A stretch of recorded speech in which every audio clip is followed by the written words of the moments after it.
주님께서 부르신 자를 하나님께서 구속하시고 구속한 자를 그냥 주님께서 두시는 것이 아니라 성화시키는 과정에 동참케 하신다는 것입니다. 여러분, 가만히 우리가 전자제품 살 때도요, 어떠한 자동차를 우리가 구입을 할 때도요, 어떠한 그 자동차나 어떠한 전자제품의 그 물건의 질도 보지만 그 회사의 배경도 봐요. 그렇죠? How's the warranty, sir? How's the warranty? 그 애프터 서비스가 어떤지를 우리가 확인하고 제품을 구입하잖아요. 그 우리 주님께서 우리에게 주시는 이 워런티는요, 기가 막힌 워런티예요. 불러주시는 것도 감사한데 어마어마한 서비스예요.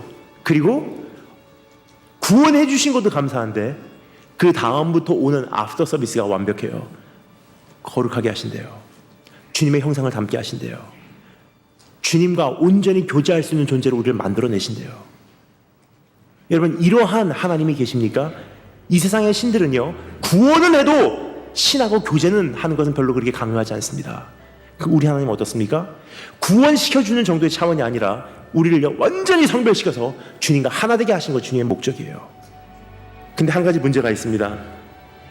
그 과정이요, 사실 만만치 않은 과정이에요. 왜냐면요, 어제도 살펴보았지만 나와 주님과는 사실은 함께 할 수가 없는 존재이기 때문이에요. 성경이 말합니다. 하나님께서 우리 삶에 임하실 때 어떻게 해요? 소멸하시는 불로 임하신대요. 임하시는 순간 내 안에 있는 주님과 나 안에 꽉 하나 될 수 있는 과정 가운데 방해가 될 수 있는 이물질들을요, 다 태워내신다고 성경은 이야기하고 있습니다. 여러분, 오늘 내 크리스찬 인생이요, 그냥 예수를 믿는 거로 교회로 다니는 것으로 끝난다고 생각하시면 여러분 큰일 납니다. 왜냐? 주님께서는 그런 생각으로 우리를 부르시지 않았기 때문이에요. 제가 제일 좋아하는 성경 구절, 또 한 구절이 있습니다. 여러분 다 잘 아시는 구절이에요. 전 이 성경 구절을 굉장히 좋아했어요. 이거 외우면 초코파이 주니까. 어렸을 때 제일 외우기 쉬운 구절이었습니다. 하나님이 세상을 이처럼 사랑하사 독생자를 주셨으니 이는 저를 믿는 자마다 멸망치 않고 영생을 얻게 하려 하심이라. 처음에는 초코파이 먹으려고 이 구절을 사랑했는데요, 지금은 이 구절 안에 담겨져 있는 한평생의 하나님께서 크리스찬 인생을 향해 갖고 계신 그 뜻이 기록이 돼 있어요. 하나님이 세상을 이처럼 사랑하사 독생자를 주시고 십자가에 못 박혀 죽이셨으니 왜요? 이는 저를 믿는 자마다 멸망치 않고 기도 응답을 얻게 하려 하심이라. 아니에요. 아멘 하시면 곤란합니다.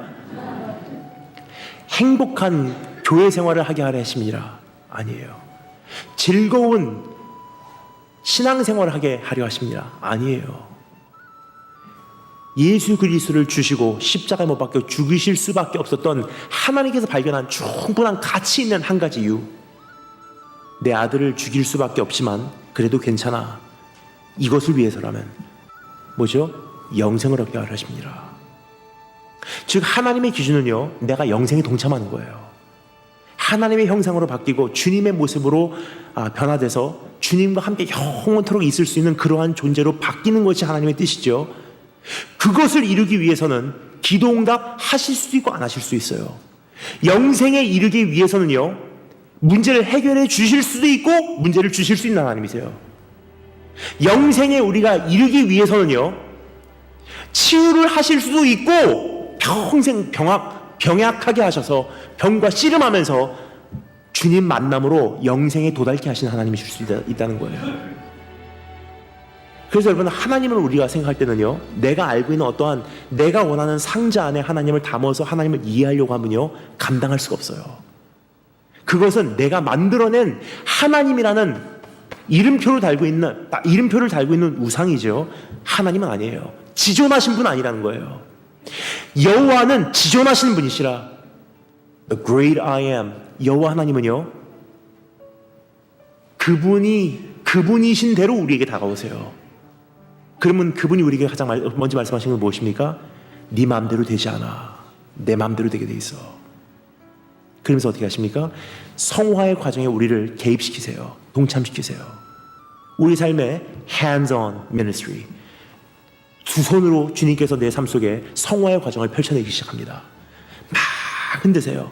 내가 의지했던 것, 내가 사랑했던 것, 내 안에 주님과 교제하는 그 장애물의 역할을 했던 것들, 그 이물질들을 다 제거하세요. 히브리서 저자가 이렇게 말합니다.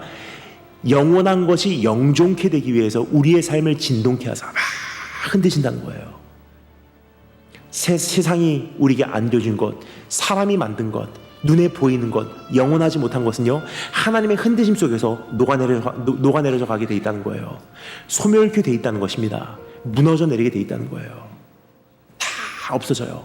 근데 그 과정이요, 말할 수 없이 아프기 때문에 우린 주님께 외칩니다. 주님 제발 좀 그만 흔드세요. 사업의 어려움으로 오고요, 건강의 어려움으로 오고요, 때로는 교회의 어려움으로 오고요, 때로는 가정의 어려움으로 와요. 막 흔드세요. 왜요? 이거 의지할 만한 것이 아니구나. 이거를 위해 살다간 큰일 날 뻔했네. 하나님 이거 내가 내려놓겠습니다. 그 고백 듣기 위해서. 왜요? 그것이 없어져야지 영원한 것이 영존케 되거든요. 정말 주님만이 내 삶 속의 유일한 기업입니다. 주님만이 내 삶 속의 유일한 유업입니다. 나 주님 없이는 살지 못합니다. 이 고백을 하나님께서 우리에게 주시기 위해서 한평생을 흔드세요. 흔드세요.